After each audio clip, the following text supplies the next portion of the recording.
ठीक है ना। अब देखो, अब मेरी बात समझ, आंग्ल मैसूर युद्ध, इसमें क्या हुआ है बात को समझना। आंग्ल मैसूर युद्ध से सबसे पहले पढ़ना शुरू करना पड़ेगा आपको मैसूर को, कि मैसूर में क्या था, किस तरह वंश हुआ और किस तरह हैदर अली आया। क्यों? क्योंकि हैदर अली जो थे वो मुख्यतः देखा जाए तो सामान्य परिवार से थे, ज्यादा शिक्षित नहीं थे, कोई राजवंश परिवार के उनके साथ कोई संबंध नहीं था। भाई राजवंश परिवार के साथ अगर उनका कोई संबंध नहीं था, ठीक है, संबंध नहीं था, तो सिंपल सी बात समझो, वो राजा कैसे बने। तो बात को ध्यान से सुनना, इतिहास में कुछ राजा बने वंश के कारण, और कुछ राजा बने अपनी शक्ति के कारण, और कुछ राजा बने अपने दिमाग के कारण। ठीक है ना, बात को समझो क्या होता है। देखो आपके यहाँ से सिंपल सी मैं बात करूं तो बिल्कुल हमने जैसे भी पहले पढ़ा है वैसे ही हम मैप से पढ़ेंगे। ये आपका इंडिया, मोस्टली सबको पता है मैसूर कहाँ था, मैसूर कहाँ था आपके साउथ में। ठीक है, मेरी बात को समझना, ये आपका विजयनगर है, ठीक है, विजयनगर है, और ये आपका जो है वो बहमनी है। मैं थोड़ा सा ज्यादा इतिहास में जा रही हूँ, थोड़ा सा ज्यादा इतिहास में जा रही हूँ ताकि आपको ये भी समझ में आ जाए कि मैसूर कैसे पैदा हुआ है। मतलब पहले मैसूर को पैदा करेंगे, उसके बाद हैदर अली को पैदा करेंगे, और उसके बाद में जो है वो आपके ईस्ट इंडिया कंपनी और मैसूर के मध्य जो युद्ध हुए उनकी चर्चा करेंगे।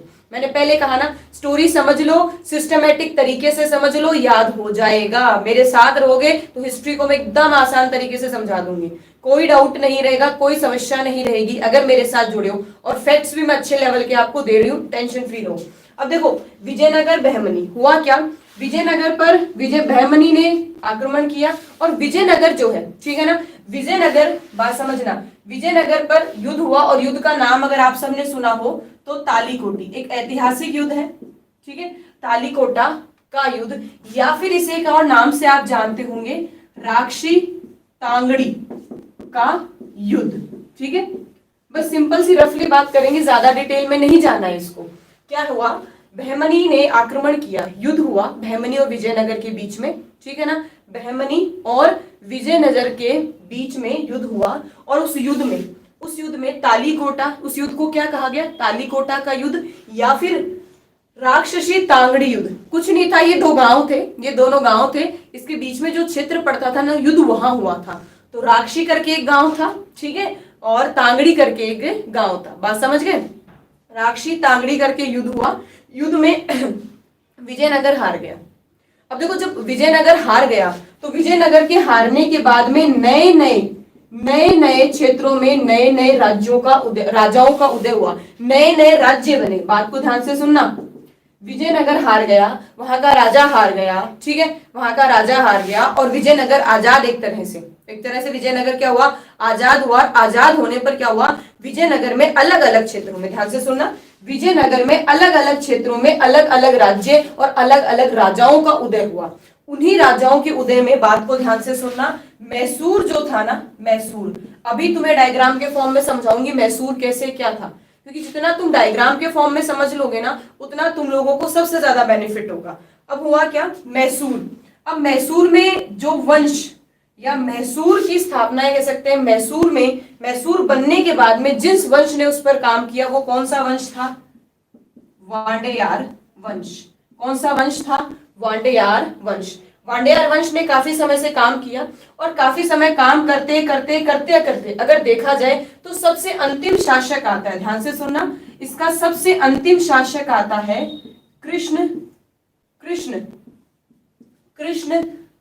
कृष्णराज, सॉरी दस में दास नहीं आएगा, कृष्णराज। ठीक है, अब हुआ क्या, मैसूर, बात को समझो, विजयनगर का पतन, विजयनगर का जैसे ही पतन हुआ, पतन होते ही विजयनगर में अलग अलग राज्य बने, अलग अलग राज्यों के राजा बने। ठीक है, उसमें जो मैसूर राज्य बना, ध्यान से सुनना, उसमें जो मैसूर राज्य बना उसमें कौन सा वंश बढ़ा, किस वंश ने, ठीक है, कौन सा वंश था, वांडेयार। कौन सा वंश, वांडेयार वंश जो है वो मैसूर में पला बढ़ा, मतलब वांडेयार वंश ने मैसूर को बनाया। मैसूर राज्य पर अधिकार किसका था, वांडेयार वंश का। उसका सबसे अंतिम शासक कौन था, कृष्णराज। कौन था, कृष्णराज। हुआ क्या, बात ध्यान से सुनना, कृष्णराज जो है वो शासक है, कृष्णराज क्या है, शासक है, और इनके पास दो मंत्री थे, इनके पास दो मंत्री थे जो सारे काम, ध्यान से सुनना, सारे काम ये दो मंत्री ही करते थे, सारे काम। एक तो था देवराज, ठीक है, ये राजस्व मतलब पैसे से संबंधित जो भी होता वो यही देखता, एक तो था देवराज, राजस्व से संबंधित जो भी था, जो भी कंटेंट, जो भी बातें होती वो कौन देखता? देवराज देखता। एक है नंजराज, एक था नंजराज। ये क्या करता? ये सेना संबंधी जो कोई भी गतिविधि या जो भी कार्य होते, ठीक है ना, जो कोई भी गतिविधि या जो भी कार्य होते वो क्या होते? सेना से संबंधित कौन करता? सेना से संबंधित एक काम कौन करता? नंजराज। सेना से संबंधित काम कौन? नंजराज। और राजस्व से संबंधित काम कौन करता? देवराज। काम दोनों ये करते। आप यूं समझो जैसे राष्ट्रपति क्या है? राष्ट्रपति नाम मात्र है। राष्ट्रपति क्या है? नाम मात्र है। आवाज का क्या इशू है आज? आवाज आ रही है ना सबको? आवाज क्लियर है या नहीं है? आवाज आ रही है सबको? हाँ ना, मैं मुझे फटाफट रिप्लाई दूं। रणवीर साहब कोई क्लास जो है वो मंडे को हो जाएगी, आज किसी कारण से नहीं हो पाई थी। स्लो आ रही है, बढ़िया आ रही है। अच्छा, कहीं ठीक आ रही है, कहीं नेटवर्क का इश्यू हो सकता है, नो डाउट। नेटवर्क का इश्यू इसलिए हो सकता है क्योंकि जहां मैं पढ़ा रही हूँ बारिश वगैरह आ रही है, तो थोड़ा सा नेटवर्क का इश्यू हो सकता है। बाकी वॉल्यूम बढ़ा लो, वॉल्यूम बढ़ा लो, ठीक है, ऐसे कोई दिक्कत नहीं आएगी। अब देखो, ठीक है, मैं थोड़ा सा जोर से बोल लूंगी, टेंशन मत लो, ठीक है, मैं थोड़ा सा जोर से बोल लूंगी तो दिक्कत नहीं आएगी। हुआ क्या? अंतिम राजा कृष्णराज। अब कृष्णराज जो था ना, वो इन दोनों मंत्रियों की कठपुतली था। क्या था? कृष्णराज जो थे वो इन दोनों की कठपुतली थे। जो ये कहते, ये मंत्री कहते, दोनों भाई थे, दोनों भाई थे, जो ये कहते वो मंत्री कर, मतलब ये राजा करता। जो ये कहते, कहने का मतलब वास्तविक रूप में, ठीक है, वास्तविक रूप में ये दोनों काम करते। ये तो दिखने में था कि राजा है, बस दिखने का, बाकी पीछे बैठे काम ये करते। सारे अधिकार इनके पास, सारे काम इनके पास, जो जो कहते राजा को वही करना पड़ता है। यूं मान के चलो, राजा तो जो था वो अयोग्य था, राजा जो है वो अयोग्य है, ये दोनों ही काम कर रहे हैं। अब क्या हुआ? नंजराज ने क्या किया? 1749 में एक सेना का अधिकारी, एक सेना का अधिकारी नियुक्त किया जिसका नाम था हैदर अली। सेना का अधिकारी नियुक्त किया जिसका नाम क्या था बच्चों? हैदर अली। यहां से हैदर अली जो है वो इतिहास में शुरू होता है। इससे पहले हैदर अली का जो है वो सामान्य परिवार से बिलोंग करता है, किसी राजवंश से ये बिलोंग नहीं करता, सामान्य परिवार है, ठीक है, शिक्षित है नहीं, एजुकेशन नहीं है, परंतु कुशल राजनीतिज्ञ है। मतलब अच्छी चतुराई से ये षड्यंत्र रच के या बातों को समझकर, या यूं कह सकते हैं चीजों को पहले ही भाप जाता था। तभी तो आप समझो, पहला जो आंग्ल मैसूर युद्ध हुआ था उसमें विजय किसकी हुई थी? हैदर अली की हुई थी। यूं मान के चलो, अंग्रेजों के सामने जीतने वाला, टिकने वाला, या अंग्रेज जिससे डरे थे वो हैदर अली ही था, वो हैदर अली था। क्यों? क्योंकि हैदर अली ने पहला जो आंग्ल मैसूर युद्ध हुआ था उसमें विजय प्राप्त की थी। तो हैदर अली जो है वो एकदम सामान्य परिवार से था। 1749 में, ध्यान से सुनना, हुआ क्या? 1749 में हैदर अली जो है वो सेना के अधिकारी के रूप में आया, ठीक है, सेना के अधिकारी के रूप में हुआ। और आपके यहाँ मैसूर की राजधानी कौन सी थी बताना जरा, क्योंकि कई बार राजधानी को लेकर एग्जाम में बहुत बार प्रश्न घूम जाता है। तो मैसूर की राजधानी थी श्रीरंगपट्टनम। राजधानी कौन सी थी? श्रीरंगपट्टनम। श्रीरंगपट्टनम जो है वो राजधानी थी। हुआ क्या? ध्यान से सुनना, क्या हुआ?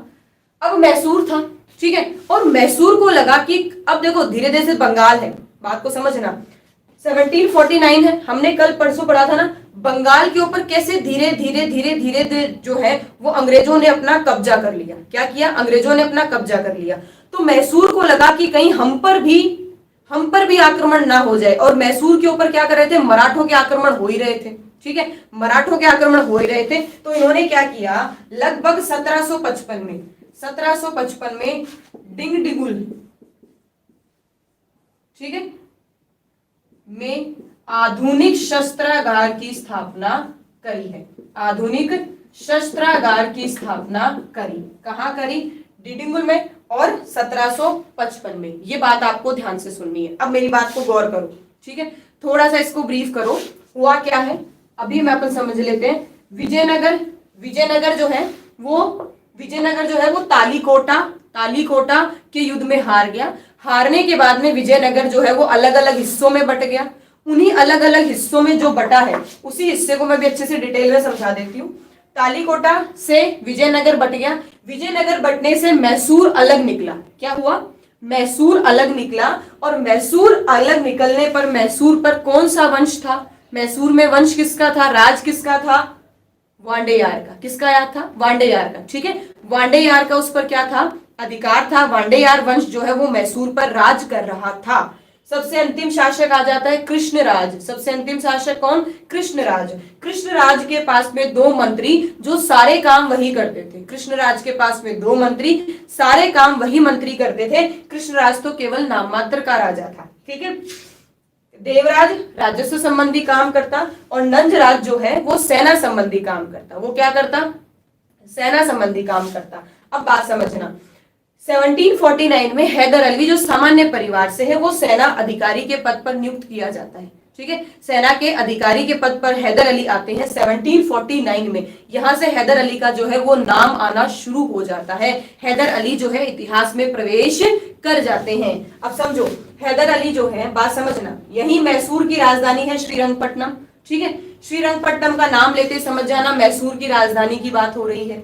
इसी में क्या हुआ, जैसे ही हैदर अली जो है वो सेना के अधिकारी बने तो उन्होंने सोचा, ठीक है ना, उन्होंने ये सोचा कि भाई कभी मराठा आक्रमण कर रहे हैं और इधर जैसे बंगाल पर अगर ईस्ट इंडिया कंपनी छाई हुई है तो ईस्ट इंडिया कंपनी मैसूर की तरफ भी आ सकती है। तो उन्होंने क्या किया, डिडुगल में, ठीक है ना, इसमें डिडुगल में उन्होंने एक आधुनिक शस्त्रागार, क्यों, क्योंकि जो फ्रांसीसी थे, ध्यान से सुनना, मैसूर जिस तरफ थे ना उस तरफ फ्रांसीसियां बस्ती थी और फ्रांसीसी जो बस्ती थी ना उनसे उनके संबंध अच्छे थे और उन्होंने क्या किया, फ्रांसीसियों के साथ में अपने जो सैनिक थे उन्हें आधुनिक तकनीक और आधुनिक हथियार उन्हें मिले, आधुनिक तकनीक से उन्हें ट्रेनिंग मिली कि इस तरह आपको लड़ना चाहिए। ठीक है, बात को समझे। अब देखो थोड़ा सा मैं आपको मैप के फॉर्म में समझाती हूँ कि जब विजयनगर जो है वो तालीकोटा युद्ध से अलग हुआ तो कहाँ, तो मैसूर था, क्योंकि बिना डायग्राम के आपको ये कहानी बिल्कुल भी समझ में नहीं आएगी। अगर मैं हवा में पढ़ाऊंगी तो आपको ये लगेगा कि क्या मैसूर है, क्या मराठा है, कहाँ निजाम है, क्योंकि आगे जो चलकर है वो निजाम, मैसूर आपके मराठा, पेशवा जिसे आप कहते हैं, त्रावणकोर, कर्नाटक, ठीक है, ये सब मिक्सअप हो जाएंगे। तो ये डायग्राम जो मैं बना रही हूं ना ये दिमाग में एकदम फिट रखो, ठीक है ना। अब देखो, अब डायग्राम के फॉर्म में अगर हम बात कर लेते हैं तो चलो बड़ा सा ही देख लेते हैं, कोई दिक्कत नहीं है। ठीक है, ये क्षेत्र आप मान के चलो, हुआ क्या, ये यहाँ गोवा है, ठीक है, ये यहाँ गोवा है मान के चलो, काफी नीचे ले आएंगे मैं, कोई इशू नहीं है, ये गोवा है। अब देखना क्या हुआ, यहां से तो ये है पेशवा, यहाँ किसका है, पेशवा मराठा, ठीक है, पेशवा मराठा। अब यहां से अगर आप देखो तो ये है आपका मैसूर, ये है आपका मैसूर, ठीक है। अब देखो ये है आपका त्रावणकोर, ये है आपका त्रावणकोर।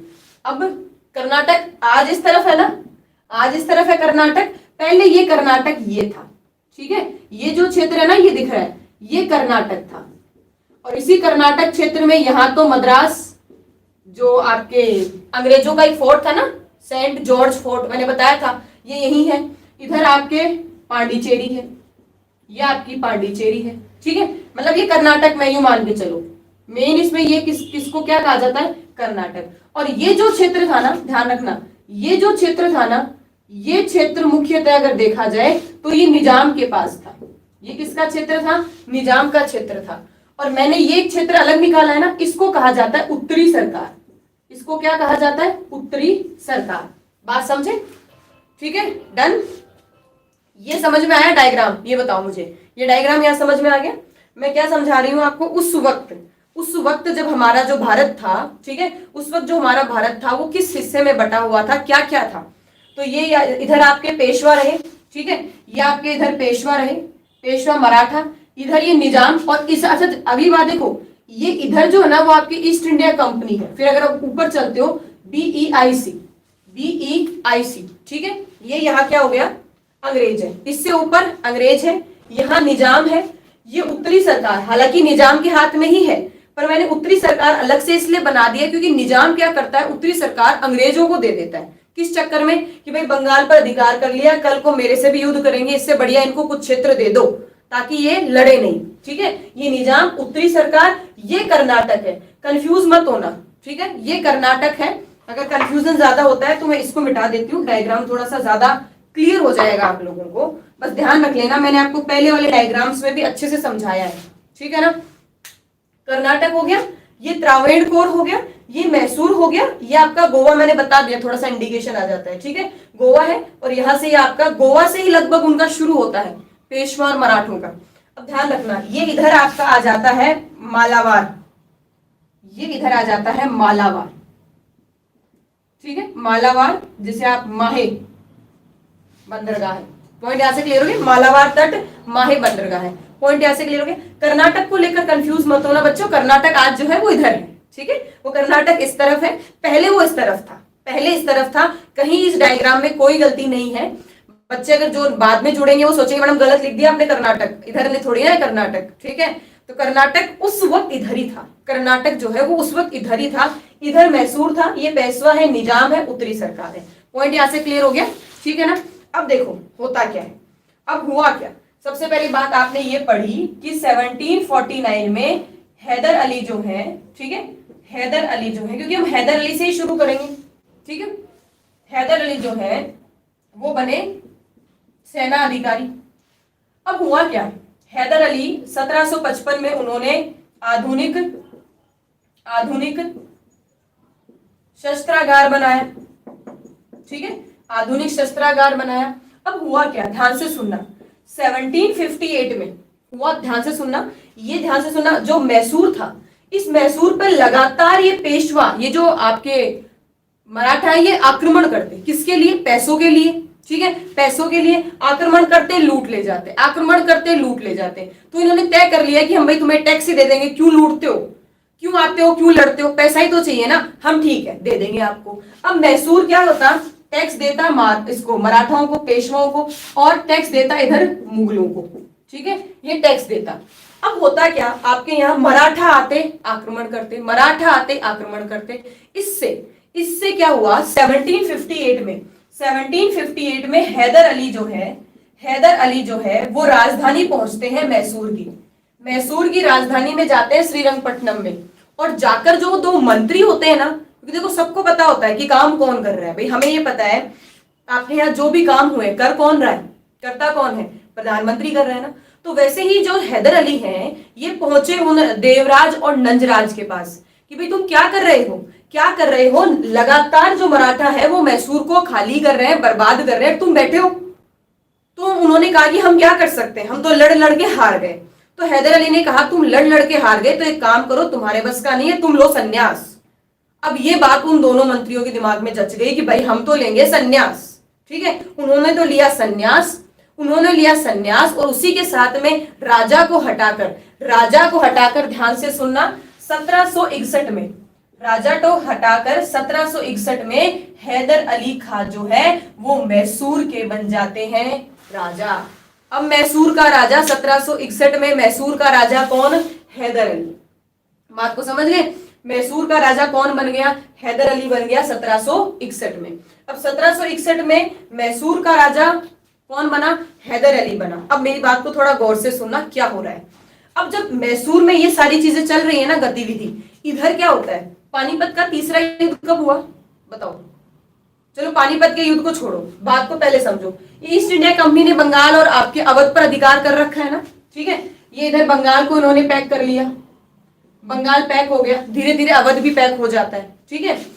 बंगाल को पैक कर लिया, निजाम डर गया, निजाम क्या हो गया, निजाम डर गया, अरे बोले यार क्या गड़बड़ होगी, अब पता ही नहीं क्या होगा क्या नहीं होगा, ठीक है। तो निजाम ने क्या किया, ध्यान से सुनना, ये जो उत्तरी सरकार, जो क्षेत्र निजाम का था, ये दे दिया ईस्ट इंडिया कंपनी को, ठीक है। उत्तरी सरकार को दे दिया 1766 में, किसको, BEIC को, मतलब आपकी ईस्ट इंडिया कंपनी को। निजाम ने कोई युद्ध नहीं किया, निजाम ने कुछ नहीं किया, निजाम ने सोचा भाई बंगाल को खाली कर दिया, बंगाल को लूट लिया, बंगाल में त्राही त्राही मच गई, बंगाल के नवाब को कंगाल कर दिया, समझे बात को, बंगाल के नवाब को खत्म कर दिया। और दूसरी बात फिर एक डर भी था ना कि बक्सर का युद्ध हुआ है, इधर प्लासी का युद्ध हुआ है, क्या हो रहा है। तो निजाम ने डर के मारे उत्तरी सरकार का ये जो एरिया था ना, ये क्षेत्र दे दिया ईस्ट इंडिया कंपनी को 1766 में। और तो और निजाम जो है वो इससे भी समस्या में था कि मैसूर क्या कर रहा है। मराठे जो है वो भी अपना सीमा का विस्तार करना चाह रहे थे, इधर कर्नाटक भी विस्तार करना चाह रहा था। त्रावणकोर को कोई खास मतलब नहीं था, त्रावणकोर को कोई खास मतलब नहीं था। हुआ क्या, ईस्ट इंडिया कंपनी ने सोचा अब कहां चले, क्योंकि ईस्ट इंडिया कंपनी ने बंगाल पर अधिकार कर लिया ना, ईस्ट इंडिया कंपनी ने बंगाल पर अधिकार कर लिया, तो ईस्ट इंडिया कंपनी ने सोचा अब कहां चले। तो ईस्ट इंडिया कंपनी निजाम के पास आई, तो निजाम ने तो क्या किया, ये दे दिया पहले कि रखो। तो ईस्ट इंडिया कंपनी को तो पता था कि भाई निजाम में कोई खास दम नहीं है। फिर ईस्ट इंडिया कंपनी कर्नाटक के इस क्षेत्र पर आई, तो यहाँ तो मद्रास में किलेबंदी तो थी, तो यहाँ कर्नाटक के साथ भी अंग्रेजों के अच्छे संबंध थे, तो उन्हें भी कोई दिक्कत नहीं थी कि ये तो हमारा ही एरिया। त्रावणकोर जो है वो भी घनिष्ठ मित्र थे, काम व्यापार में पूरी सहायता करते थे, तो ईस्ट इंडिया कंपनी को यहाँ से भी टेंशन नहीं थी। अब पेशवा जो मराठा थे ना, उनसे उन्हें समस्या थी, क्योंकि पेशवा मराठा जो थे वो शक्तिशाली थे और ये कह सकते ताकतवर थे, तो यहाँ अंग्रेज इनसे नहीं लड़ सकते। अंग्रेजों को पता था कि भाई ये गड़बड़ कर देंगे, अंग्रेजों के मन में कुछ तो वह था ना, इधर तो मुगलों को लेकर और इधर मराठों को लेकर, क्योंकि जो भी अंग्रेजों के साथ संधि करता राजा वो ये कहता हमें मराठों से बचा लो, हमें मराठों से बचा लो। तो ये समझ में आ गया अंग्रेजों को कि मराठे जो है वो खतरनाक है, ठीक है, मराठे जो है वो खतरनाक है। तो बोले क्या किया जाए, मराठों को मत छेड़ो। इधर कौन बचा कौन, बच्चों बताओ कौन बचा, मैसूर बचा ना, भाई निजाम ने दे दिया कि रखो, तो कोई टेंशन नहीं, क्योंकि निजाम जो है वो बिन पेंदे का ऐसा लोटा था कि चलते इधर लुढ़क जाता और सुबह देखो तो इधर मिलता, इस तरह का लोटा था। मतलब निजाम जो है उसकी कोई स्थायित्व, कोई जिम्मेदारी, कोई देशभक्ति नहीं थी। अंग्रेज जीतते दिखे अंग्रेजों की तरफ चल पड़ा, ठीक है, इधर भारी दिखा तो इधर आ गया, ये लालची आदमी बिन पेंदे का लोटा था, ठीक है। निजामों का ये अधिकार मुख्यतः मान के चलो। अब देखो होता क्या, निजाम जो है उन्होंने ये उत्तरी सरकार का एरिया दे दिया, पॉइंट यहां से क्लियर होता है, ठीक है। अब ये उनके पास था ही, ये दोस्त थे ही, इनसे लड़ना नहीं चाहते, बचे कौन, मैसूर में कौन आ गया, हैदर अली को ये पता था अंग्रेज जो है वो जरूर आएंगे, इसलिए इसने क्या किया, फ्रांसीसियों के साथ अपने संबंध बहुत घनिष्ठ और अच्छे बना लिए। क्या किया, फ्रांसीसियों के साथ में अपने संबंध जो है वो और घनिष्ठ अच्छे बना लिए। और इधर क्या हो रहा है, नोट लगा कर देखना क्या हो रहा है। पहला पॉइंट, पेशवा के साथ अंग्रेज लड़ना नहीं चाहते, बीआईसी जो है वो लड़ना नहीं चाहती, तो किस्सा खत्म।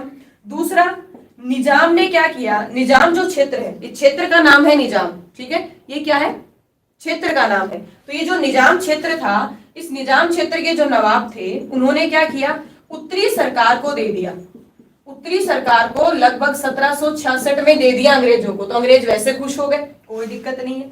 तीसरा क्या किया, आपके त्रावणकोर और कर्नाटक अच्छे मित्र थे, ठीक है, त्रावणकोर और कर्नाटक जो थे वो अच्छे मित्र थे। बचा कौन, ध्यान से सुनना, बचा कौन, मैसूर। अब ईस्ट इंडिया कंपनी की नजर पड़ी किसके ऊपर, मैसूर पे। क्यों पड़ी, मैसूर में ऐसा क्या था, क्योंकि एक बात समझना, जो सूखा एरिया है ना, मुझे बताओ, राजस्थान बुरा थोड़ी ना, राजस्थान में भी तो आ सकती थी ईस्ट इंडिया कंपनी, पर क्यों नहीं आई, क्योंकि राजस्थान तो आधे से ज्यादा सूखा पड़ा है, ईस्ट इंडिया कंपनी क्या करती है राजस्थान में आकर, ठीक है। तो हमारे यहाँ इस तरफ देखना, जो आपके राजस्थान का है ना, इस तरफ जो है वो हमारा ज्यादा डेवलपमेंट नहीं हो पाया, मतलब हमें ज्यादा बर्बाद भी नहीं किया, हमें बर्बाद तो किए इधर से जो आपके जो बाहर से आक्रमण करता जो थे ना उन्होंने, क्योंकि हम उनके रास्ते में पड़ते थे, हमें बर्बाद उन्होंने किया। और ये जो आपके साउथ का है या बंगाल है, इसको बर्बाद किसने किया, ईस्ट इंडिया कंपनी ने किया।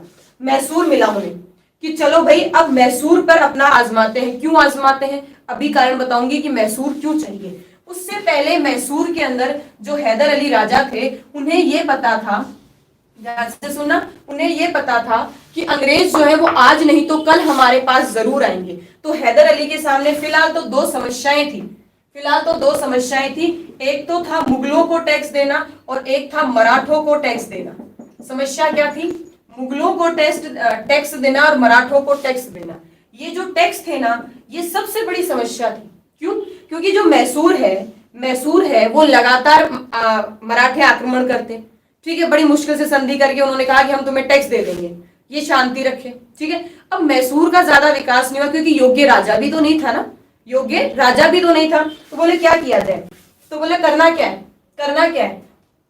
टैक्स देंगे, अब जब हैदर अली राजा बना ना, तो यूं समझो कि किस्मत जाग गई मैसूर की। मैसूर की किस्मत कैसे जागी? अब ध्यान से सुनना, देखो क्या होता है। मैसूर की किस्मत ऐसे जागी कि मुगल जो है, ये राजा तो क्या हो गए, अयोग्य। मैंने तुम्हें बताया ना 1707 में औरंगजेब का निधन होता है, उसके बाद में कोई भी जो है वो योग्य शासक है ही नहीं। औरंगजेब के बाद में कोई योग्य शासक नहीं बचा। तो मैसूर को यह पता था कि मुगल जो है वो कमजोर हो चुके, उनमें इतना कोई दम नहीं है। तो क्या किया, मुगलों को टैक्स भरना उन्होंने लगभग कम कर दिया, धीरे धीरे बंद कर दिया। तो मुगल तो कुछ नहीं कर पाए। मुगल क्या करे, कुछ नहीं कर पाए। मुगलों के शासक कमजोर हो गए, कमजोर थे, इसलिए वहां टैक्स की देने की जरूरत नहीं पड़ी। अब मराठे ये तो टैक्स लेंगे। अभी मैंने बात की ना पानीपत, ठीक है, पानीपत का युद्ध हुआ जिस दिन तुम लोग क्या बनाते हो, मकर संक्रांति क्या, ठीक है, 14 जनवरी 1761, ठीक है, 14 जनवरी 1761 में होता है पानीपत का युद्ध। अब आपको क्या लगेगा, किसमें बीच में हुआ? पानीपत का जो युद्ध है वो किसके बीच में हुआ? आपके मराठे, और मराठों के साथ में कौन था? अहमद शाह अब्दाली, ठीक है। कौन था अगर हम बात करें मराठों के साथ में युद्ध करने वाला? मराठे मतलब पानीपत का जो युद्ध था उसमें अहमद शाह अब्दाली और मराठे ये दोनों लड़े। अहमद शाह अब्दाली, जीता कौन बताओ? जीता कौन? मराठों को टैक्स दे रहे, ये सबसे बड़ी समस्या है, और मराठे बार बार आक्रमण कर देते हैं, ये सबसे बड़ी समस्या है, ठीक है। इस समस्या से मतलब कहते हैं ना कि कोई व्यक्ति आता है तो नसीब साथ लेकर आता है। तो हैदर अली आया और हैदर अली राजा बना, और राजा बनने के साथ में अपना नसीब साथ लेकर आया। नसीब साथ कैसे लेकर आया? मराठों की जो सबसे बड़ी समस्या थी ना उसका निपटारा हो गया। कैसे हुआ? वो जैसे ही राजा बना है वैसे ही आपके यहाँ पानीपत का युद्ध हुआ, और पानीपत के युद्ध में मराठा गए हार और अहमद शाह अब्दाली गए जीत, ठीक है, ये गए जीत। अब ये गया जीत तो मराठों को बहुत बड़ा झटका भी लगा और नुकसान भी हुआ, ठीक है, झटका भी लगा और नुकसान भी हुआ। और मराठे जो है वो इस शौक में पा गए कि हमारे साथ हुआ क्या, हमारे साथ क्या हुआ, हम कैसे हारे, क्या हो गया ऐसा। और ध्यान से सुनना, ये मराठे ना लगभग जब तक झटके में मतलब जब तक शौक में रहते कि हमारे साथ क्या हुआ। अब होता क्या है, अब जैसे ही मराठे हार जाते हैं, हारने के बाद में एक तो पावर कम हो जाती है, सैनिक कम हो जाते हैं, और जो पूरा जो क्षेत्र हिल जाता है, पूरे जो व्यक्ति जो है वो लगभग तहस नहस हो जाते हैं। उसे बनने में, वापस चीजों को ठीक होने में समय लगता है। मराठों की शक्ति वहां क्या हो जाती है, थोड़ी सी कम हो जाती है। और मराठों की शक्ति कम होती है तो इधर मैसूर जो है वो पनपना शुरू कर देता है, क्योंकि इधर मुगलों को टैक्स देना बंद किया, इधर मराठे हार गए, मराठों की शक्ति में कमी आ गई, और मराठे हारने से मैसूर को हो गया फायदा। मैसूर को क्या फायदा हुआ? हैदर अली जो थे उन्होंने क्या किया, सेना और राजस्व दोनों को बढ़ाया। कैसे बढ़ाया? क्योंकि हैदर अली को पता था कि ये कोई नहीं हरा सकता मुझे, ठीक है, मैं किसी से नहीं हारूंगा, पर अगर ये मुझ पर आन पड़ी तो शायद मेरे अस्तित्व को खतरा पैदा हो सकता है। तो हैदर अली अपने आप को मराठों, निजाम, कर्नाटक और त्रावणकोर से नहीं, किससे बचाने की तैयारी कर रहे हैं? ईस्ट इंडिया कंपनी से, क्योंकि मैसूर जो है वो दूसरा बंगाल नहीं बनना चाहता। मतलब मैसूर नहीं चाहता कि मेरी हालत भी बंगाल जैसी हो, ठीक है। क्योंकि ध्यान से सुनना, कुछ भी होता है, चारों तरफ कुछ भी होता है, जब पता चलता है इतने बड़े क्षेत्र पर बाहर की कंपनी ने आकर अधिकार कर लिया, तो प्रत्येक व्यक्ति जो है वो अपने अपने घर की रक्षा तो करता ही है, और रक्षा क्या करता है, दुगुनी कर देता है, बढ़ा देता है। तो यहाँ हैदर अली ने क्या किया, ध्यान से सुनना, मराठे हार गए तो इनको भी टैक्स देना बंद कर दिया, ठीक है, क्योंकि ये शक्तिशाली नहीं रहे, और मराठों में भी थोड़ा डर पैदा हो गया कि हम हार गए, हमारा क्या होगा। इधर मुगल कमजोर, तो इन्हें भी टैक्स देना बंद कर दिया। अब इन्हें टैक्स देना बंद कर दिया तो इनके टैक्स से, इनसे टैक्स बचाकर, ध्यान से सुनना, इनसे टैक्स बचाकर आपके हैदर अली ने अपनी सेना प्लस अपने राजस्व को बढ़ाया, ठीक है, अपनी सेना और अपने राजस्व को बढ़ाया। अब अंग्रेजों की जो नजर है ना वो मैसूर पर पड़ी। हुआ क्या, जैसे यहाँ हैदर अली आता है, हैदर अली देखो, इससे पहले जो राजा है मराठा आते हैं, लूट ले जाते हैं, कुछ बचता ही नहीं, राजा भी अयोग्य था। अब हैदर अली जो है वो योग्य राजा, हैदर अली क्या है, योग्य राजा। अब हैदर अली जो है वो योग्य राजा, उसने क्या किया, व्यापार में बढ़ोतरी करी, कृषि में बढ़ोतरी करी, ठीक है, देखो पानी के नजदीक है, ठीक है, और आपके यहाँ नदियां भी है, नो डाउट, ठीक है। तो क्या किया, मैसूर में कृषि बहुत अच्छी हुई, व्यापार बढ़ा, और व्यापार बढ़ने के साथ आपको ये पता है ना कि मैसूर के पास में अपना खुद का निजी बंदरगाह था। हालांकि इस बंदरगाह को फ्रांसीसी भी यूज करते थे, ठीक है ना, इस बंदरगाह का इस्तेमाल फ्रांसीसी भी करते थे, परंतु अगर देखा जाए, ठीक है, परंतु अगर देखा जाए तो ये एक तरह से क्या था, मैसूर का निजी बंदरगाह था। प्लस मैसूर में चंदन की लकड़ियां, चंदन की लकड़ियां सोचो आज भी कितनी महंगी, चंदन की जो लकड़ियां है वो आज भी कितनी महंगी है, कितनी ज्यादा महंगी है। इतना सा टुकड़ा लेकर आओ तो पता चलेगा, और वहां पेड़ के पेड़ हैं। तो चंदन की लकड़ी, इसका व्यापार होता। इसी के साथ में अगर हम देखते हैं तो चंदन की लकड़ी के साथ में रेशम, रेशम के साथ आपकी काली मिर्च, काली मिर्च, इलायची,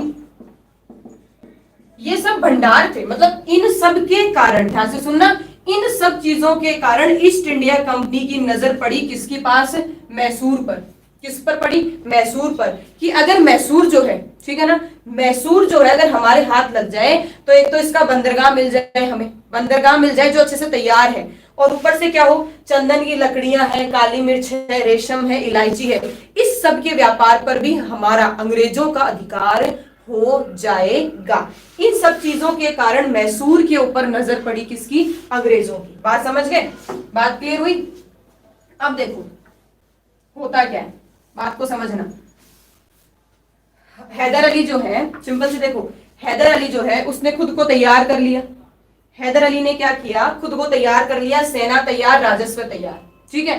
अब मैंने क्या कहा, जैसे ही 1761 में पानीपत के युद्ध से मराठा हारते हैं, मराठा हारते हैं, हार गए, ठीक है, ये हारे और हारने पर टैक्स देना बंद कर दिया।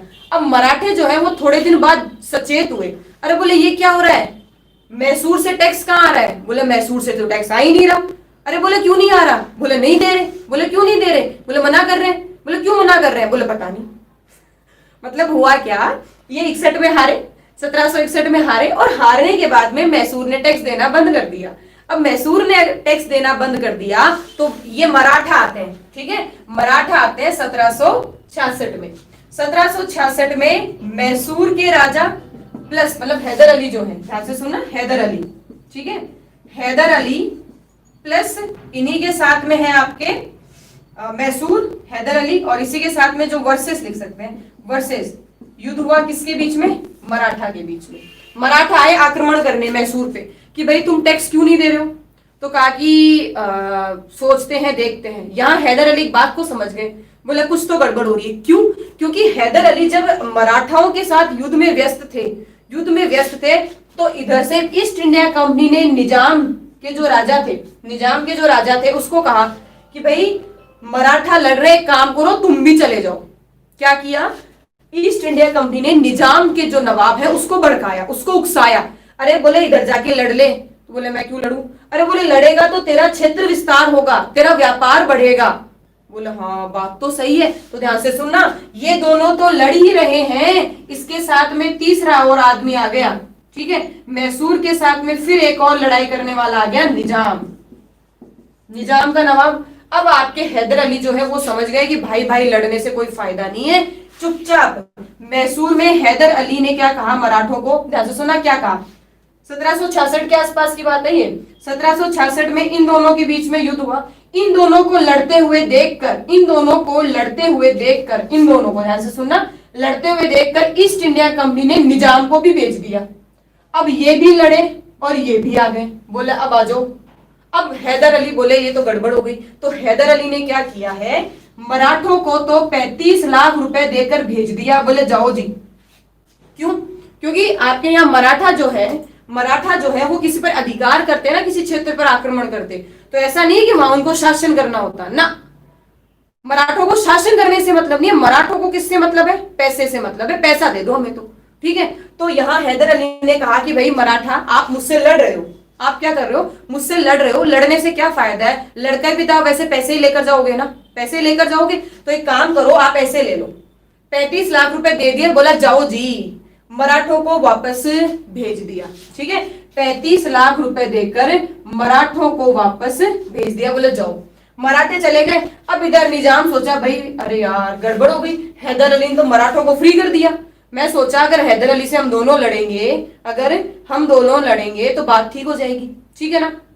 अब मैसूर के हैदर अली ने निजाम के साथ युद्ध नहीं किया। निजाम को क्या हुआ, बीच में एक वो कहते हैं ना बिचौलिया, क्या होता है, बिचौलिया होता है ना। अब देखो बिचौलिया था शायद महफूज खां नाम से एक व्यक्ति था। तो हैदर अली ने निजाम के जो नवाब थे उनके सामने एक अपना एक व्यक्ति भेजा जो इनके भी लिए ठीक था, इनके लिए भी ठीक था। महफूज खां को भेजा और निजाम को कहा कि बोल बेटा, युद्ध तो कर लेंगे, कोई समस्या नहीं है अगर तेरे लड़ने की इच्छा है तो, परंतु निजाम तुम किस खुशी में लड़ रहे हो मेरे से। भाई निजाम बोला कि मेरे पास में ईस्ट इंडिया कंपनी की सहायता है, क्योंकि मैंने ईस्ट इंडिया कंपनी को अपना उत्तरी सरकार का एरिया दे दिया। ईस्ट इंडिया कंपनी जो है वो हैदर अली के साथ मतलब तुम्हारे साथ युद्ध करने में मुझे मदद करेगी, सेना भेजेगी। तो मैसूर के राजा ने, हैदर अली ने उसको साफ समझाया, साफ कहा, बोले मुझे एक बात बता, ये तो ईस्ट इंडिया कंपनी है, बाहर की कंपनी है ना, विदेशी है। कल को ये चले गए तो बेटा तू तो अकेला हो गया, फिर क्या करेगा। तो निजाम के नवाब ने सोचा बात तो सही करी। मैसूर के राजा ने कहा देख बेटा हम तो सब यहां से हैं, ठीक है। हैदर अली ने कहा देख अपन सब तो एक ही जमीन के हैं, ये जमीन अपनी है, अपन यहाँ काम करते हैं, यहाँ के राजा हैं, परंतु ये विदेशी हैं। ये क्या है, ये विदेशी है, ये चले जाएंगे तुझे छोड़कर बेमतलब, अपन दोनों में लड़ाई होगी और लड़ाई में कोई भी जीतो फायदा इसका होगा। तो निजाम ने सोचा बात तो बहुत सही है, ठीक है ना, ठीक है, बात तो बहुत सही है। और निजाम भी लौट गया, ठीक है, निजाम भी क्या हो गया, लौट गया, इसने भी युद्ध नहीं किया। अब हैदर अली को ये बात पता चली, जो हैदर अली जो है मैसूर का राजा, उसे ये बात पता चली कि भाई मराठा तो आए, मुझे पता है क्योंकि मैंने उसको टैक्स नहीं दिया। मराठा तो इसलिए आए क्योंकि मैंने उसे टैक्स नहीं दिया, ठीक है, मैंने उसे टैक्स नहीं दिया, परंतु ये निजाम क्यों आया। तब बाद में पता चलता है निजाम को ईस्ट इंडिया कंपनी ने उकसाया। निजाम को क्या किया, ईस्ट इंडिया कंपनी ने उकसाया। ये गलती निजाम की नहीं, ईस्ट इंडिया कंपनी की है। तो हैदर अली को गुस्सा आया और हैदर अली जो है वो गुस्से में, ध्यान से सुनना, गुस्से में निजाम और हैदर अली दोनों ने आक्रमण कर दिया, किस पर, कर्नाटक, ठीक है। निजाम के नवाब और मैसूर के राजा ने कर्नाटक पर मतलब आक्रमण कर दिया और इसी आक्रमण को कहा जाता है प्रथम आंग्ल मैसूर युद्ध। बात क्लियर हुई, हाँ या ना, हाँ या ना। इतनी देर जब हमने बात करी, क्या वो कॉन्सेप्ट क्लियर होता है, क्योंकि यहां से मैंने तुम्हें ये बता दिया कि निजाम को उकसाकर हैदर अली से लड़ाने का काम किया, ठीक है ना, इसको उकसाया कि तू इसके साथ लड़ ले। तो हैदर अली को इस बात पे गुस्सा आया कि ईस्ट इंडिया कंपनी जो है वो खुद तो मुझ पर अधिकार कर नहीं सकती, खुद तो युद्ध करने के लिए योग्य नहीं हुए, और निजाम के नवाब को भेज दिया मेरे से लड़ने के लिए। इस चीज के गुस्से में आकर है ना, और हैदर अली ने प्रथम आंग्ल मैसूर युद्ध शुरू कर दिया। बात यहां से क्लियर हो गई, बात जो है वो यहां से क्लियर हुई। देखो 49 में हैदर अली आता है सेना का अधिकारी बनकर, 55 में वो आधुनिक शस्त्रागार का निर्माण करवाता है, 58 में हैदर अली राजधानी पहुंचा श्रीरंगपट्टनम, ठीक है, और वहां से उन जो मंत्री हैं उनको समझाया कि भाई तुम क्या कर रहे हो, मराठाओं से तो तुम बचा नहीं पा रहे हो और पूरे मैसूर की हालत कर रखी है खराब। तो उन्होंने क्या कहा, बोला हमें क्या करना चाहिए, बोला चले जाओ, और उन्होंने संन्यास ले लिया। वो चले गए मतलब उन्होंने आकर समझाया, बातचीत हुई और 1761 में मैसूर का राजा बना हैदर अली राजा बना और उसने फ्रांसीसियों के साथ अच्छे संबंध स्थापित किए, और इसी के साथ में फ्रांसीसियों के साथ अच्छे संबंध स्थापित किए, और स्थापित करने के बाद संबंध स्थापित हुए, इसी के साथ में हैदर अली जो है वो तैयार होता है कि भाई आगे चलकर हो सकता है हमें ईस्ट इंडिया कंपनी से युद्ध करना पड़े, इसलिए अपनी सेना को मजबूत करता है। मराठों को और मुगलों को टैक्स नहीं देता है। मुगलों को टैक्स नहीं दिया तो मुगल तो वैसे ही अयोग्य थे, मराठों को टैक्स नहीं दिया तो 1766 में आ गए मराठा, बोले टैक्स नहीं दिया हम लूटेंगे तेरे को।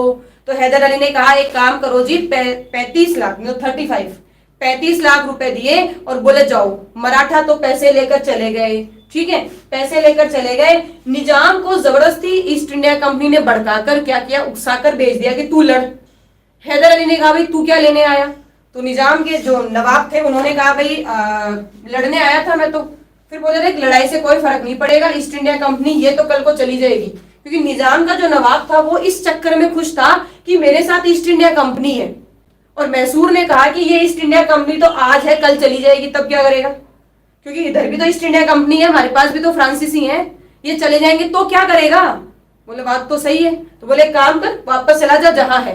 बोले ठीक है, निजाम भी चला गया। निजाम चला गया और आपके यहाँ हैदर अली जो है, हैदर अली का दिमाग खराब होता है, बोले ये क्या गड़बड़ है, ये क्या कर रहे हैं ये लोग। और हैदर अली जो है वो अब अपने जो मित्र राज्य है, अपने जो पड़ोसी है कर्नाटक, क्यों, कर्नाटक के अंदर कौन, अंग्रेज, कर्नाटक में मद्रास में कौन है, यहाँ मद्रास में कौन है, अंग्रेज, और वो यही आक्रमण करता है, अंग्रेजों की जो बस्ती है मद्रास उस पर आक्रमण करता है, और आप इसी आक्रमण को कहते हो प्रथम आंग्ल मैसूर युद्ध। इसी को आप क्या कहते हो, प्रथम आंग्ल मैसूर युद्ध। कब होता है, टाइम बताओ। 67 से लेकर ये है आपका 69 तक, 67 से लेकर ये कब तक हुआ है, 69 तक। बात समझ गए, ठीक है। अब होता क्या है इसमें, अगर सिंपल से हम बात करें, सिंपल से अगर हम बात करें तो हुआ क्या, आपका जो मैसूर का राजा है हैदर अली, ठीक है, मैसूर का राजा प्लस निजाम का नवाब दोनों साथ थे, ये ध्यान रखना। मराठों को भेज दिया और इसको ये कहा कि भाई देख वो तो कंपनी है चली जाएगी, हम साथ में रहेंगे, एक काम करते हैं अपन दोनों एक साथ सहयोग से इस अंग्रेजों को दबा देते हैं, इस क्षेत्र पर हम अपना क्या कर लेते हैं, अधिकार कर लेते हैं, मैसूर का विस्तार हो जाएगा। अगर ये क्षेत्र हमने जीत लिया, ध्यान से सुनना, ये क्षेत्र हमने जीत लिया तो मैसूर को हम आगे बढ़ा सकते हैं, क्योंकि पहले के जो राजा थे वो लड़ाई क्यों करते थे, कोई लड़ने में मजा आता था क्या, नहीं, अपनी सीमा का विस्तार करने के लिए वो लोग लड़ते थे। अंग्रेज जो थे वो व्यापार और पैसे के चक्कर में लड़ते थे, मराठा जो है वो पैसे के चक्कर में लड़ते थे, भाई ईस्ट इंडिया कंपनी व्यापार के चक्कर में युद्ध करती, अब मराठा पैसे के चक्कर में युद्ध करते कि भाई लूट लेंगे, ठीक है। बाहर से कोई और भी आक्रमण करता तो वो केवल लूट के लिए पैसे के चक्कर में आक्रमण करता, और बाकी जो राज्य थे ना वो क्या करते, अपने सीमा विस्तार के लिए क्या करते, युद्ध करते। तो मैसूर के राजा को हैदर अली को वैसे गुस्सा आया हुआ, वैसे गुस्सा रखा, तो इसने क्या किया, पहला आंग्ल मैसूर युद्ध की इसने क्या कर दी, शुरुआत करी। अब बात समझना, होता क्या है, निजाम वर्सेस कंपनी, युद्ध शुरू हुआ कैसे, ध्यान से सुनना। इन्होंने युद्ध किया लगभग, अगर हम बात करते हैं 1767 में, 1767 में ये कलकत्ता पर इन्होंने आक्रमण करते हैं, क्या करते हैं, कलकत्ता पर ये करते हैं आक्रमण, और कलकत्ता पर ये आक्रमण करते हैं तो कलकत्ता में क्षेत्र है, एक तो नाम है संगम व तिरुवन, ठीक है, एक तो है संगम और एक का नाम क्या है, तिरुवनम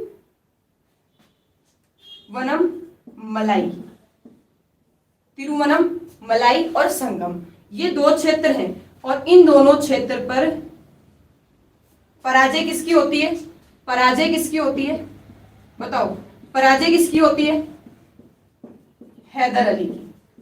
ध्यान से सुनना, हुआ क्या है, ध्यान से सुनना, होता क्या है, 67 में हैदर अली चला कहां, हैदर अली कहां जा रहा है, कर्नाटक की युद्ध करना है, कर्नाटक में वो पहुंचा, ठीक है, कर्नाटक में वो पहुंचा और संगम और तिरुवनमलाई, ठीक है, तिरुवनमलाई ये जो क्षेत्र थे ना, यहां पर वो हो गया पराजित, हैदर अली प्लस निजाम, ठीक है, हैदर अली मतलब मैसूर का राजा और निजाम का नवाब, ये हो गए, क्या हो गए, पराजित हो गए, हार गए। अब हार गए, आगे ध्यान से सुनना, पूरा नहीं हुआ अभी तक ये युद्ध, हार गए। हारने पर 1768 में क्या किया, निजाम ने, ध्यान से सुनना, निजाम ने अंग्रेजों के साथ संधि कर ली। मैंने कहा था ना, निजाम का जो नवाब था ना वो एक तरह से बिन पेंदे का लोटा था, वो क्या था, ठीक है ना, पॉइंट यहां से क्लियर करो। देखो देखना, बात को समझो कि पराजय, ध्यान से सुनना, क्या हुआ, हैदर अली हार गया। हारने के बाद में निजाम ने ये सोचा कि भाई हैदर अली और निजाम पहले साथ में थे, ध्यान से सुनना, पहले क्या थे, साथ में ही थे, दोनों साथ में ही थे। अब दोनों साथ में थे और 68 1768 के अंदर 1768 के अंदर निजाम ने अंग्रेजों से संधि कर ली। निजाम ने क्या करी? अंग्रेजों के साथ में संधि कर ली, और अंग्रेजों से संधि करने के बाद में अकेला पड़ गया कौन? हैदर अली। अकेला कौन पड़ गया? हैदर अली पड़ गया। और हैदर अली को इस चीज का लेकर गुस्सा भी आया, नो डाउट, ठीक है। हैदर अली जो है इसको लेकर, हैदर अली को इस पर गुस्सा भी बहुत आया, और हैदर अली अब अच्छे से ध्यान से सुनना, अब वो कूच करता है किसकी तरफ? किसकी तरफ? 1769 में हैदर अली जो है वो कर्नाटक में जाकर, या कह सकते हैं मद्रास पर आक्रमण करता है। और मद्रास पर आक्रमण करके, ध्यान से सुनना, किताबों में लिखा आता है बंबई प्रेसिडेंसी, ये आपका जो बंबई है, ठीक है, बंबई प्रेसिडेंसी से जो एकदम ट्रेंड जो सैनिक आते हैं ना, एकदम बंबई प्रेसिडेंसी का मतलब समझ गए, बंबई का जो एरिया है, बंबई प्रेसिडेंसी से एकदम जो ट्रेंड सैनिक थे ना, उन ट्रेंड सैनिकों को हैदर अली ने हरा दिया और मद्रास पर अपना अधिकार कर लिया। ठीक है, क्या किया? मद्रास पर अपना अधिकार कर लिया, मद्रास पर आक्रमण किया और अपनी नीति, अपने युद्ध कौशल, अपनी नीति और अपने युद्ध कौशल से, देखो कहा जाता है, बात को ध्यान से सुनना, युद्ध के लिए जितने पावर की जरूरत होती है ना, सेना है, पावर है, उतने इसकी जरूरत होती है। कई बार ऐसे होता है कि हजारों सैनिकों के सामने 200 या 300 सैनिक भी जीत जाते हैं। क्या होता है? ये चाहिए, ठीक है ना। कई जगह क्या होता है? पावर, ठीक है ना, पावर, लड़ाई, लड़ना ही सब कुछ नहीं है। अगर इसका इस्तेमाल कर लेते हो तो बिना लड़े भी जीत जाते हो, ठीक है। इसका इस्तेमाल, और इसका इस्तेमाल बुरा मत मानना, इसका इस्तेमाल हमारे यहाँ के राजा तो बिल्कुल नहीं करते थे। उन्हें केवल एक ही चीज आती थी, जो कोई भी व्यक्ति है, सैनिकों को हाथ में हथियार दे दो और वो लड़ेंगे। जबकि अंग्रेज जो सैनिक थे ना, उन्हें सबको पर्सनली लड़ने का क्या मिलती थी? ट्रेनिंग दी जाती थी। हर सैनिक, हर व्यक्ति को क्या मिलती थी? ट्रेनिंग मिलती थी। और हमारे यहाँ कुछ नहीं होता, सेना में भर्ती कर लो और यूं यूं तलवार चलाना, या जो भी उनके हाथ में हथियार होता है, या घुड़सवारी में जो अच्छे होते, उन्हें वो काम दे दिया जाता। तो यूं बात समझो, वो होते थे ट्रेंड, वो ट्रेंड होते थे। हैदर अली को ये बात पता थी। क्यों पता थी? क्योंकि हैदर अली के पास में यहाँ थी फ्रांसीसी बस्ती, ठीक है। और फ्रांसीसी बस्ती में जो वो फ्रांसीसी लोगों का रहन सहन और फ्रांसीसी लोगों की जो सेना थी, उनकी ट्रेनिंग, उनके हथियार देखते तो सोचते भाई इतने इतने आधुनिक है ये लोग, अपने सैनिकों पर पैसा खर्च करते हैं, उनकी ट्रेनिंग पर पैसा खर्च करते हैं। और इन्होंने, भाई कहा जाता है जब आपके हैदर अली अकेले हो गए थे तो फ्रांसीसियों ने भी इनकी मदद की थी, ठीक है। फ्रांसीसी जो बस्ती थी उन्होंने भी इनकी मदद कहीं ना कहीं करी थी, ठीक है। और इसी से आपका जो हैदर अली है, वो मद्रास पर आक्रमण कर पाया। और मद्रास पर आक्रमण करने के बाद में फिर जब मद्रास में घुस गया, सिंपल सी बात समझो, जब इसका मद्रास पर आक्रमण हो गया तो मद्रास में जो अंग्रेज थे वो दुबक गए। वो क्या हो गए? वो दुबक गए, वो चुप हो गए, बोले यार ये तो गड़बड़ हो गई हमारे साथ, ठीक है। तो यहां ध्यान से सुनना, इस युद्ध की समाप्ति होती है मद्रास संधि से, जो कि कब हुई है? 1769 में। 1769 में होती है मद्रास की संधि। और इस मद्रास की संधि में, ध्यान से सुनना, इस मद्रास की संधि में हुआ क्या? पहला, हैदर अली जीता। भाई सिंपल सी बात समझो, हैदर अली जो है वो शासन में बैठा है और सामने अंग्रेज खड़े हैं, ठीक है। और हैदर अली ने साफ कहा अंग्रेजों को, भाई तुम्हारा मद्रास चाहिए ना तुम्हें? तो बोले हाँ चाहिए। तो बोले पहला काम ये करो कि युद्ध में, ठीक है, युद्ध में जो मुझे क्षति हुई है, मुझे जो नुकसान हुआ है उसकी भरपाई देनी पड़ेगी। अंग्रेजों ने कहा ठीक है दे देंगे। फिर हैदर अली ने कहा कि एक बात और ध्यान से सुनो, जिस दिन मैसूर पर किसी अन्य व्यक्ति या अन्य कोई ताकत या अन्य किसी राजा ने कभी भी आक्रमण करने की कोशिश की, क्योंकि हैदर अली को यह पता था कि ये मराठे मानेंगे तो है नहीं, ये फिर हम पर आक्रमण करेंगे। तो यहाँ क्या किया अंग्रेजों के साथ जो मद्रास संधि थी उसमें दो समझौते हुए। पहला, क्षतिपूर्ति के पैसे दे देना, बोले ले लेना। और दूसरा क्या था? दूसरा ये था कि अगर हम पर कोई भी बाहर से आओ, चाहे कोई भी आक्रमण करेगा, तो ईस्ट इंडिया कंपनी जो है वो सहायता करेगी। ईस्ट इंडिया कंपनी ने मद्रास संधि की इन दोनों बातों पर अपनी हाँ भरी, और हाँ भरने के बाद हैदर अली जो है वो अपने मैसूर वापस आ गया। हैदर अली क्या था, अपने मैसूर वापस आ गया। अब आप एक बात सोच रहे होंगे कि मैडम आपने एक बात कही थी कि हैदर अली ने जो है वो हैदर अली ने आक्रमण इसलिए किया ताकि वो अपना सीमा विस्तार कर सके। तो यहाँ हैदर अली ने अपना सीमा का विस्तार क्यों नहीं किया, वो संधि करके क्यों आ गया? क्योंकि वो संधि अगर करके आया, इसके पीछे रीजन था। हैदर अली को यह पता था कि मद्रास को अगर मैंने ले लिया, ध्यान से सुनना, अगर मद्रास पे मैंने अधिकार कर लिया तो ये आएंगे, कौन आएंगे? ये आएंगे, बंगाल से आएंगे, बंगाल में बैठी जो ईस्ट इंडिया कंपनी है वो आएगी। और उसे ये पता था ये निजाम का कोई भरोसा नहीं है, ईस्ट इंडिया कंपनी निजाम की सहायता से आएगी और मद्रास पर आक्रमण करेगी, और मद्रास पर आक्रमण करेगी तो मैसूर को कमजोर करेगी, और मैसूर को कमजोर करेगी तो मेरे हाथ से मैसूर चला जाएगा। देखो हैदर अली जो थे, आप सोचो 1761 में जब वो राजा बने, उन्होंने तभी सोच लिया था कि ईस्ट इंडिया कंपनी मुझ पर आज नहीं तो कल कन्फर्म आक्रमण करेगी ही करेगी, ठीक है ना, उसको पता था। तो उसने अपनी सेना को तैयार किया, कितना आगे का, कितना ज्यादा आगे का सोचा इस व्यक्ति ने। सोचो युद्ध हुआ है 67, हालांकि हुआ नहीं, उसने खुद नहीं कर दिया, 67 में युद्ध हुआ है।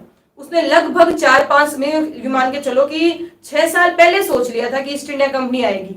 अब सोचो जब इतने समय पहले सोचने वाला व्यक्ति है तो उसे कहीं ना कहीं चीज का पता था। और आप इतिहास उठा के देख लेना, मैंने आपको कल भी बंगाल का पढ़ाया, 2-3 दिन में अपन ने पढ़ा है, तो उसमें आपने ये पढ़ा है कि इस क्षेत्र के ऊपर जो कोई भी मद्रास पर आक्रमण करता है या उसे जीतने की कोशिश करता, यहां से सेना आएगी और यहां इस पर वापस विजय प्राप्त कर लेगी। इसलिए मैसूर के जो राजा हैदर अली थे ना, उसने संधि करना ज्यादा उचित समझा बजाय अपनी सीमा का विस्तार करने के, कि सीमा का विस्तार करूंगा तो पूरे मैसूर से हाथ खो सकता हूं, मैं मैसूर कमजोर हो जाएगा, इससे बढ़िया है चुपचाप संधि कर लो और इनको दे दो जो इनका क्षेत्र है और वापस अपने मैसूर चलो। क्यों? क्योंकि इस युद्ध से हैदर अली ने यह सोचा कि अंग्रेज जो है वो हम पर अगली बार आक्रमण करने से पहले 2 बार सोचेंगे। कि क्यों? पेशवा भी मजबूत है तो यहाँ हैदर अली भी है, वो कमजोर नहीं है। उसने अपनी शक्ति का प्रदर्शन कर दिया मद्रास को जीतकर, और वो भी अकेले मद्रास को जीतकर उसने अपनी शक्ति का प्रदर्शन कर दिया, तो अंग्रेज अगली बार लड़ने नहीं आएंगे।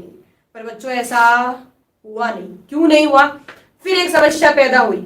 यहाँ मद्रास की संधि होती है, मद्रास की संधि में पहली बात क्षतिपूर्ति के पैसे तो मिल गए, हैदर अली पैसे लेकर तो चला गया, ठीक है, परंतु दूसरी एक उन्होंने बात की थी ना, उन्होंने दूसरी बात की थी कि हमें सैन्य सहायता की जरूरत पड़ेगी। जब कोई हमारे ऊपर आक्रमण करेगा, मैसूर पर आक्रमण करेगा, तब आप हमें सैन्य सहायता देंगे। बोले हाँ बिल्कुल दे देंगे। अब हुआ यहाँ क्या, ध्यान से समझना, 1770 में लगभग मान के चले तो 1771 के आसपास, ठीक है ना, 1771 में 1771 के आसपास अगर हम बात करते हैं तो आपके यहाँ मैसूर के ऊपर मराठे आक्रमण करते हैं, ठीक है। मैसूर पर मराठों ने क्या किया? आक्रमण किया। और जब मराठों ने मैसूर पर आक्रमण किया तो यहां से मद्रास से या अंग्रेजों की तरफ से कोई भी सैन्य सहायता नहीं आई। ध्यान से सुनना हुआ क्या है, बात को एकदम गौर से समझना। यहां से ध्यान से सुनना अगला, अब जो दूसरा आंग्ल मैसूर युद्ध होता है उसकी क्या पृष्ठभूमि है, ठीक है ना, क्या पृष्ठभूमि है? तो उसकी पृष्ठभूमि ये है कि मराठों ने आक्रमण किया। क्या किया? मराठों ने आक्रमण किया, और मराठों ने आक्रमण करने के बाद जब अंग्रेजों से सैनिक सहायता मांगी मैसूर के राजा हैदर अली ने, तो अंग्रेजों ने उसकी सहायता नहीं करी या आनाकानी कर दी। अब आनाकानी कर दी तो सीधी सी बात है, आपके मैसूर के राजा हैदर अली को यह बात सेट नहीं हुई। बोले ऐसे कैसे मना कर सकता है, मद्रास की संधि हुई है, इसका मतलब ये संधि का उल्लंघन कर रहा है, इसका मतलब इसको फिर मजा चखाना पड़ेगा। इसी के साथ में अंग्रेजों ने फिर एक गड़बड़ करी। 1773 के लगभग आसपास की मान के चलो 1773, लगभग 1773 के आसपास ये जो फ्रांसीसी बस्ती है ना, इसके ऊपर अंग्रेजों ने क्या किया? आक्रमण करके इसके ऊपर अपना अधिकार कर लिया। अब ये जो फ्रांसीसी बस्ती थी ये मैसूर में पड़ती थी, ये जो फ्रांसीसी बस्ती थी ये मैसूर में पड़ती थी। अब ये मैसूर में पड़ती थी तो मैसूर के राजा ने सोचा मेरे यहाँ आएगा अंग्रेज और आक्रमण करेगा और इस पर अपना अधिकार करेगा। ये क्या बात हुई?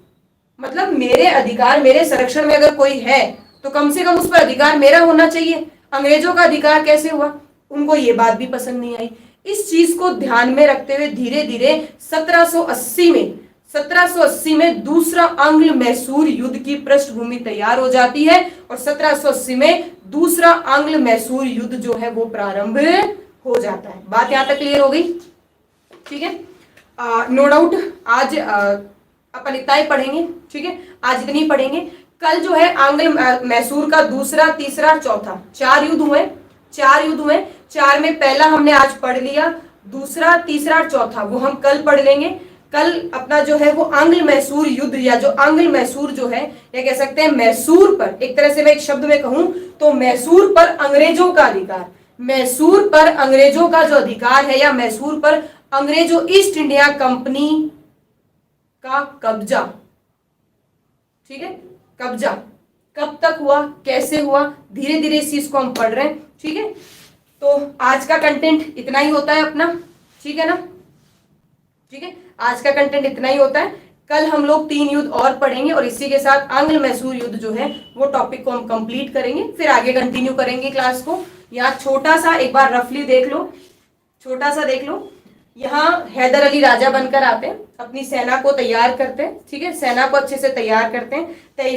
सेना तैयार होने के बाद में मराठा ने जब आक्रमण किया तो मराठों को पैसे देकर भेज दिया, और जब निजाम आक्रमण करने आए तो इसको अपने साथ मिला लिया। अपने साथ मिलाकर मैसूर का हैदर अली जो है वो मद्रास के, मतलब कर्नाटक के ऊपर आक्रमण करता है। कर्नाटक के ऊपर आक्रमण करता है और कर्नाटक पर आक्रमण करके वो मद्रास की ओर बढ़ता है, मद्रास पर अपना आक्रमण कर लेता है। परंतु उससे पहले ध्यान से सुनना, कर्नाटक में वो संगम और तिरुवनमलाई पर वो हार जाता है। वहां क्या हो जाता है, वो हैदर अली हार जाता है, और हारने के बाद में निजाम इसका साथ छोड़ के चला जाता है।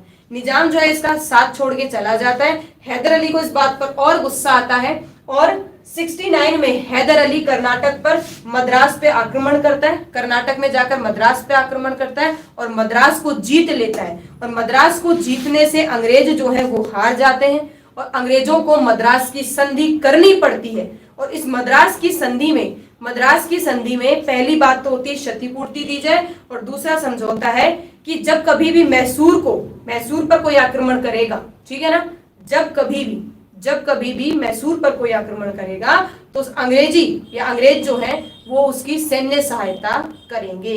अंग्रेजों ने दोनों संधि की जो शर्तें हैं उन्हें स्वीकार किया और हैदर अली वापस मैसूर आ गया। हमने यहाँ तक आज तक इस पॉइंट को पढ़ा है, ये आपका कंप्लीट है। ठीक है, नो डाउट कोशिश करती हूँ डायग्राम बनाने से तुम्हें चीजें ज्यादा अच्छे से समझ में आई होंगी। डायग्राम के फॉर्म में अगर हम बात करें तो ये चीजें तुम्हें ज्यादा अच्छे से समझ में आनी चाहिए। आगे चलकर जो तीसरा होता है वो त्रावणकोर पर के कारण होता है। ठीक है, क्योंकि ये इधर से जो टीपू सुल्तान है वो त्रावणकोर पर अपना आक्रमण करता है, तो तीसरा इसके कारण होता है। चौथे का कारण भी है। तो ये मान के चले कोई भी युद्ध हुआ हो उसके पीछे कोई ना कोई रीजन रहता है। कोई भी युद्ध हो उसके ऊपर कोई ना कोई रीजन रहता है।